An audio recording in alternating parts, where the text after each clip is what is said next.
Afternoon, Cortez and La Margarita. Yes, have a safe fiesta, and we will see you here tomorrow morning. Live from KSAT 12, the Nightbeat starts right now. The 79th annual Texas Cavaliers River Parade, it is in the books. Stick around for the sights and the sounds from the Arneson River Theater and a look ahead to NIOSA and possible sticker shock. And we are going to see humidity return in a big way in the coming days. So I hope you've enjoyed the nice weather. Things are about to change. I'll have those details for you and a look at rain chances for the rest of Fiesta coming up. Thank you, Sarah. But first, could body cam footage affect a school board race? Early voting began today ahead of the May 4th election. In the Northeast Independent School District, 5 of its 7 trustee positions are on the ballot. Now, one of the most interesting races is happening in District 2, which hasn't had representation since longtime board member Terry Williams passed away last summer. Now, KSAT Investigates got footage which shows one of the candidates on the ballot, Jacqueline Klein, being detained by San Antonio police last year after a dispute with an Uber driver. Did he kick his door? He said he kicked it too.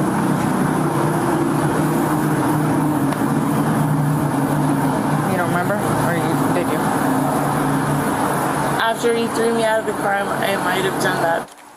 Dylan Collier has more on a public intoxication incident and its potential impact. Last fall, meeting after meeting inside Northeast Independent School District headquarters dissolved into disarray. Once considered among the most stable boards in San Antonio, NIOSD trustees became gridlocked for months on who to appoint to replace the late Terry Williams. Things at times got ugly.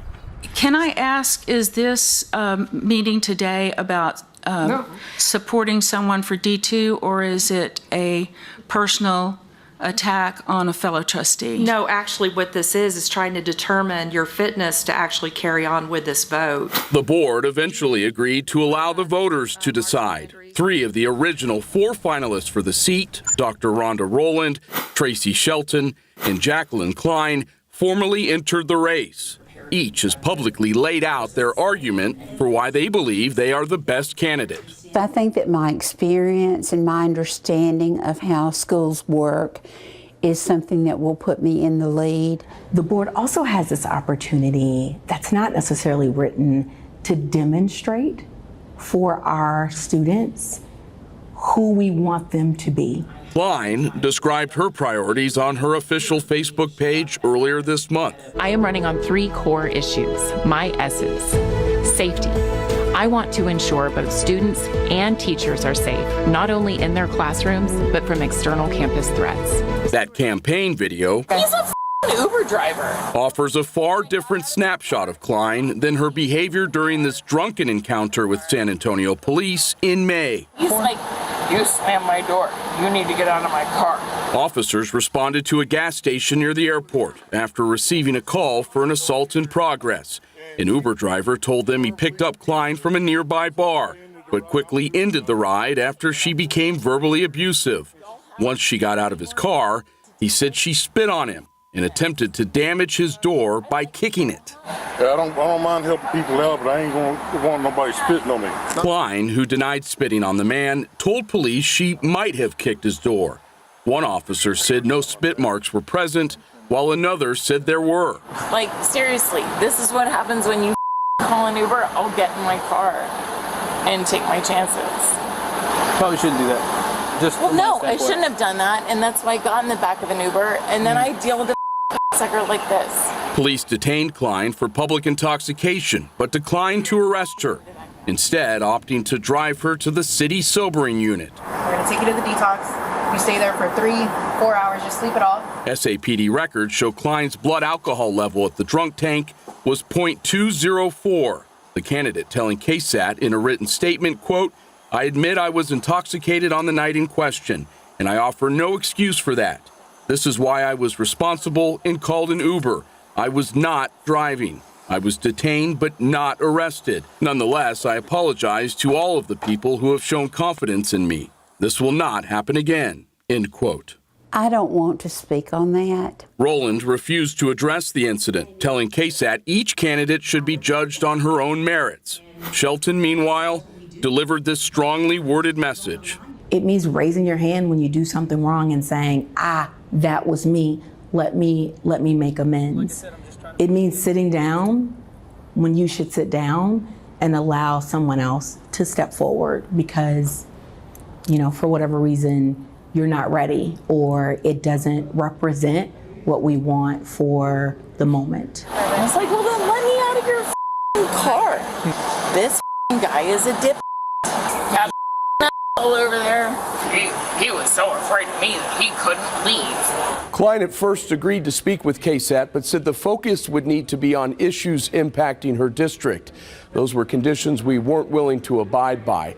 Klein was sued for unpaid property taxes in 2022, including by the school district she now wants to represent. The district confirms the case was non-suited last month after the property taxes and court costs were paid. For KSAT Investigates, I'm Dylan Collier. Also new on the Nightbeat, 18 years for allegedly luring a man to his death. That's how long this woman, Stephanie Zaragoza, will spend in jail. It's a result of a plea deal she accepted in connection to a deadly shooting that happened back in August of 2022. Zaragoza was charged with murder. According to arrest paperwork, she admitted to driving a vehicle up to Mario Alvarez's home. Zaragoza then motioned for Alvarez to come to the car. When he got close, Alvarez was allegedly shot multiple times by this man, Gilbert Torres, who was in the back seat. Torres also charged with murder. It's unclear when he'll appear in court to face that charge. The city is shutting down a migrant facility at the San Antonio airport. Now, leaders are saying that move could help the budget for its primary assistance spot, which is the Migrant Resource Center. City Manager Eric Walsh told council members that the city is going to relocate the airport transfer center operations to the MRC on May 1st. Now, migrants with plane tickets had been able to wait there ahead of their flights, but migrant arrivals have dropped sharply since December. Earlier this month, the city got federal funding to keep the MRC running, but the city's not saying exactly how far that money is going to go towards keeping the center running. Check your refrigerators and freezers. The U.S. Department of Agriculture issuing a public safety alert for ground beef possibly contaminated with E. coli. The department says ground beef products from Greater Omaha Packing Company tested positive for E. coli. The items in question produced last month. They have a use or freeze by date of April 22nd. No recall is needed because the ground beef had already been pulled from circulation, but anyone with these products should return them to their place of purchase. So far, there's been no reports of related illnesses. It's a ritual that marks the beginning of Passover. We're talking about the annual Passover cider. This is a video from the Baruch Hashem congregation over on Huebner Road. The special dinner, symbolizes the transition from slavery to freedom. Now, we asked one of the rabbis what makes this year so special. Right now, this is relevant more than ever because we want peace and we want freedom throughout the world. I think it is an important cultural and religious monument that we have and that we continue to maintain. People from all over South and Central Texas came to today's Seder. Switching gears right now at the Texas Cavaliers River Parade tonight, the Texas Cavaliers and IBC Bank hosted a party to honor our military. Which, of course, we would in Military City, USA. All branches of the military represented at the event. And as our Eric Hernandez and photojournalist Josh Saunders show us, the event all about fun also featured a few Fiesta first-timers as well.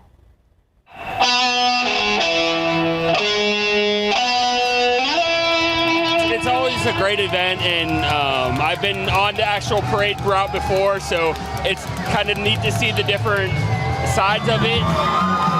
It's so fantastic that we have such a supportive community that likes to hang out with us, support the military, and we just get to celebrate everything San Antonio, Fiesta, and military. What is your favorite part about Fiesta? Chicken on a stick is absolutely the best part of Fiesta. I've been looking for a chicken on the stick and I haven't been able to find one. So if you find one, you got to let me know. Absolutely. I've actually never been to Fiesta, to a parade.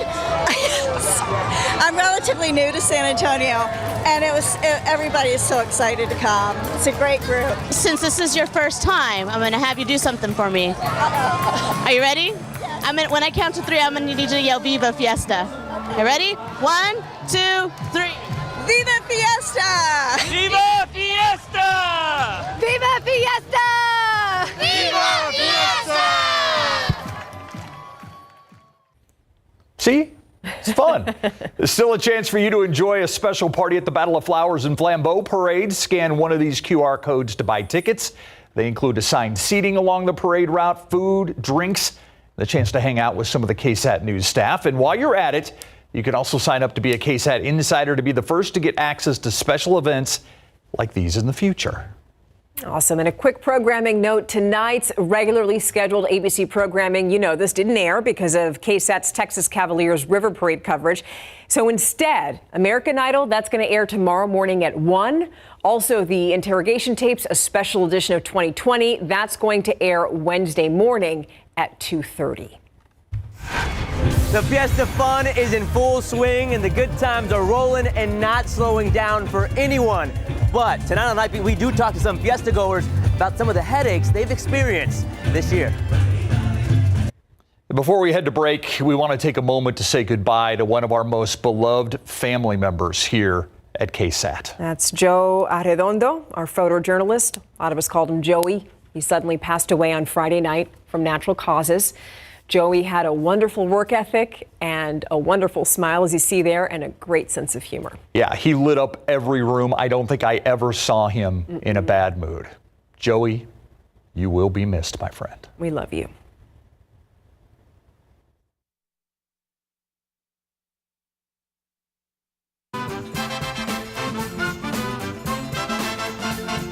All right, earlier we looked back at the Texas Cavaliers River Parade. Now we're looking forward to get you ready for another fan favorite event. You know it. NIOSA starts tomorrow. People are super excited, but they're also concerned about high prices and road construction. Yeah, and high prices. The night team's John Paul Barajas reports for many, despite all that, the party will go on. The 2024 Fiesta festivities fun keeps on rolling, and there's tons of reasons why people keep coming back for more. Our families are the tradition, all the parties, all the parades. But this year's downtown celebrations have not been without its challenges. One of the many joys of Fiesta is all the flair, the bright and festive colors. But the bright colors of these white and orange construction barriers have dominated this year's events, which is why the city is trying to help Fiesta goers navigate with this QR code that you'll find on the ground. But even so, many people say it's not much help. It's not very clear at all. Like, I don't even know what I'm looking at. It is definitely crazy. Like, we tried to get an Uber a few days ago, and trying to find a spot where they could actually get to and actually meet us at was kind of difficult. And once you get through all the construction surrounding NIOSA, there's other concerns. This viral post of drink prices at other Fiesta events. Somebody posted a sign of a 32-ounce margarita that was $20. No way. Wow. No. Oh my God. Okay, that's crazy. I wouldn't pay $20 for a margarita. I would just pregame at home. So NIOSA Chairman Rose Moran says the prices vary depending on the event, and that this year's NIOSA prices will be the same as last year's. My dad's tortillas are $6. The beer is $7. Most everything is going to be between $3 and $7, $8. Still, those at the party say challenges or not, they're still going to Fiesta. We're definitely going to be back, so we love it. Down to Fiesta. Yeah. John Paul Barajas, KSAT 12 News.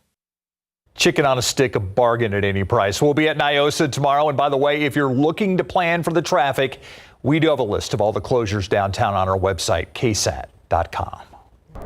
We've been talking about Fiesta, but there's another important day today, Earth Day. It's Earth Day. Yeah. It's Earth Day. And to celebrate Earth Day, I want to celebrate the fact that we know what the Earth looks like. And we've really only known what the Earth looks like from satellite pictures just for the last 60 years.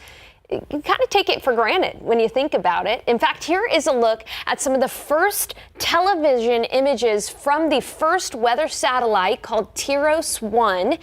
It was launched into space on April 1st, 1960, and you can see it's a grainy black and white image. And according to the National Air and Space Museum, President Dwight D. Eisenhower remarked on this day that, quote, the Earth doesn't look so big when you look at that curvature, end quote. And it's kind of crazy to imagine, you know, people really didn't know the curvature of the Earth up until about 60 years ago. So TIROS-1, that satellite, was only in operation for about 2.5 months before it ran out of juice.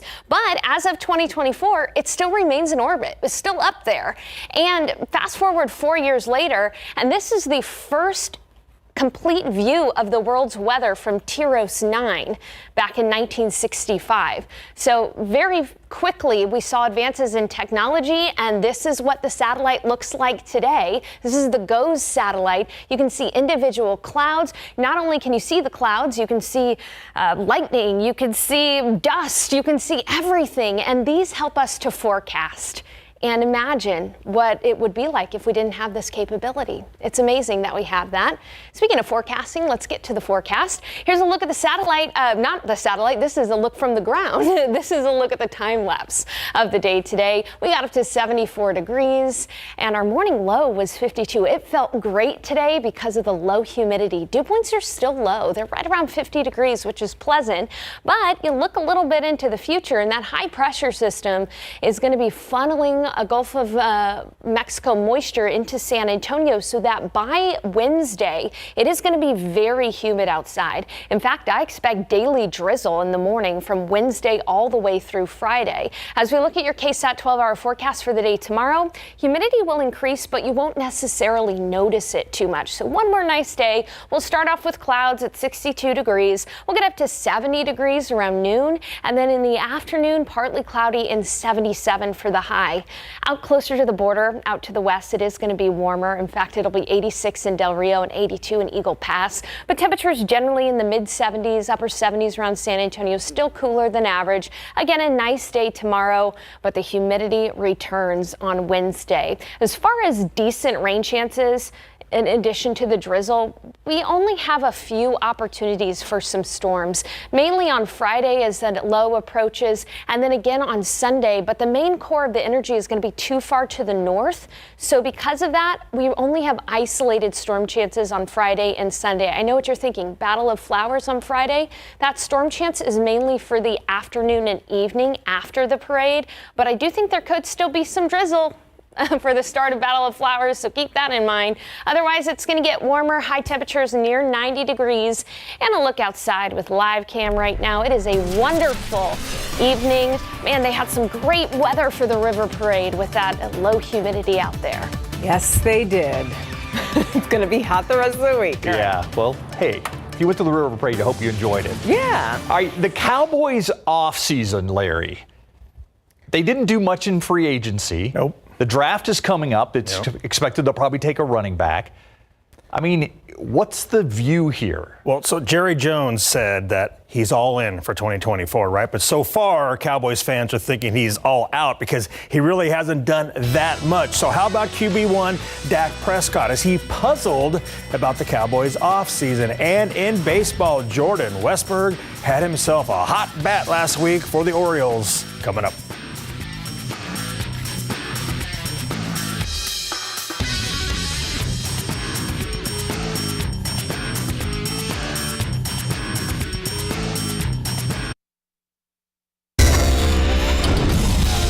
In January, Dallas Cowboys owner Jerry Jones said that he expects to go all in for the 2024 season, but based on their offseason moves, Cowboys fans are not feeling it. So the boys have seen 10 players leave this offseason, including running back Tony Pollard, center Tyler Biadasz, offensive tackle Tyron Smith, defensive end Dorrance Armstrong, and wideout Michael Gallup. Now they've picked up a handful of new guys, but nothing that really pushes the needle. And fans are concerned. Enter Dak Prescott, who spent time with Troy Aikman Friday night in Dallas at the annual Children's Cancer Fund Gala, which raised $2.6 million to support research to help the fight against pediatric cancer, as well as care for current patients. Now, after talking about the importance of that night, Dak was asked about the boys' offseason, the lack of moves, and so many guys leaving. I don't want to say I'm puzzled. Obviously, I'm focused on the guys that we have. I know we got a lot of great guys, a lot of good that's returning in that locker room. And I say good, but great, and young guys that are good, that are making that next step. So obviously have faith in those guys. Always done well in the draft and bringing some guys in. So hopefully that'll make a big impact. And I think right now for me, it's about just focusing on the locker room and pouring into those guys. And I don't control that side and making those moves. So I'm not going to put too much thought and angst into it, I guess. Former Dallas Cowboys quarterback Tony Romo was also in the DFW area this weekend to attend the gala and to golf in the Invited Celebrity Classic, where, of course, he talked about the Cowboys and the pressure that Dak faces.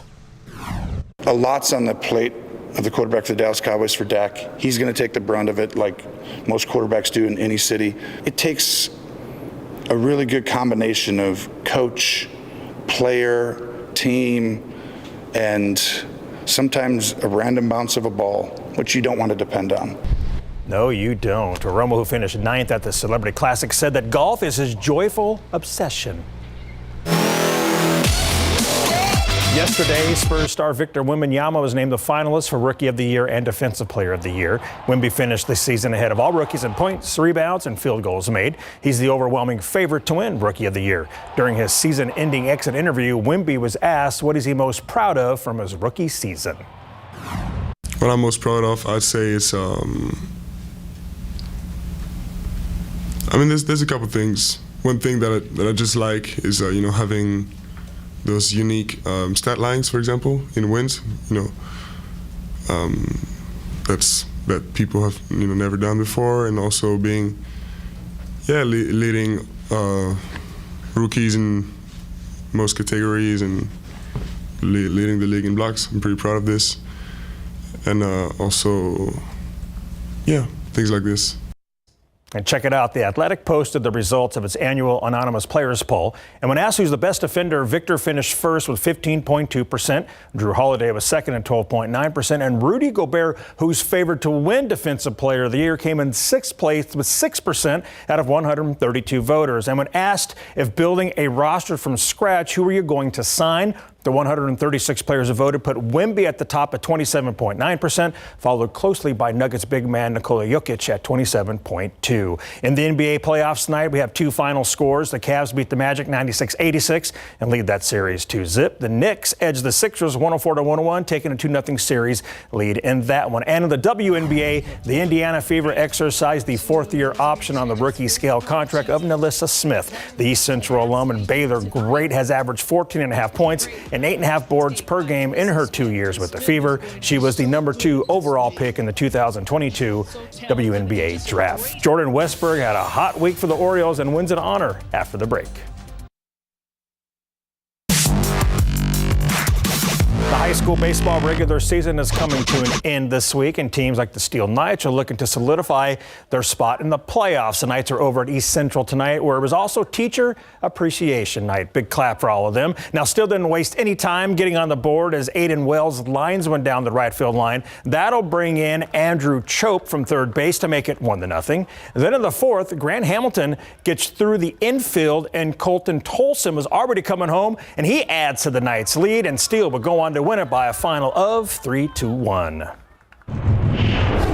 Baltimore Orioles third baseman Jordan Westberg was named the American League Player of the Week for games played April 15th through the 22nd. The New Braunfels High School alum hit safely in all 6 games last week, going 11 for 23 for a .478 average with 2 doubles, 2 homers, a triple, 5 runs scored, and 8 runs batted in to help the Birds go 5-1. That'll keep you with the big club, right? It sure will. I'll tell you what, the Orioles are just loaded with young talent. Yeah, they look good. Yep. Yeah. Thanks, Larry. We'll be right back. Fiesta 2024 in full swing. There are tons of parties and events happening now through April 28th. Now, tomorrow, the Nightbeat, we're going to bring you coverage from NIOSA. You can head to KSAT.com right now for a complete list of events. It's an experience at NIOSA. Yes, it really is. Yeah, that's a good way to put it. Yeah, an experience. Tomorrow's a beautiful day. Our coolest day of the next several days when we get up to 89 on Saturday. Daily morning drizzle Wednesday through the weekend, and isolated storms Friday and Sunday. Forget beauty. NIOSA is in the eye of the beholder. It's true. Or the eye of the beer holder.